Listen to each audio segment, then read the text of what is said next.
If you want to know how to publish your Base44 website quickly, you're in the right place. In this short tutorial, I'll show you the exact steps to get your project live in just a few clicks. This is a simple process, and once you know where to look, publishing becomes really easy. If this video helps, make sure to hit that like button and subscribe for more quick software tutorials. Now let's jump right in. First, open your Base44 project. Make sure you're inside the website project you want to launch because the publish option only applies to the active project you currently have open.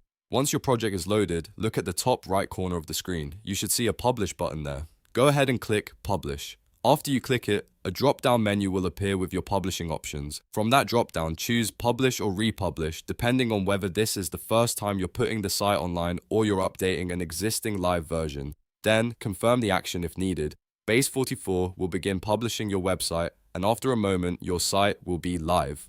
That's it. Your Base44 website is now published. If this tutorial helped, don't forget to like the video, subscribe to the channel, and check back for more simple step-by-step guides like this one.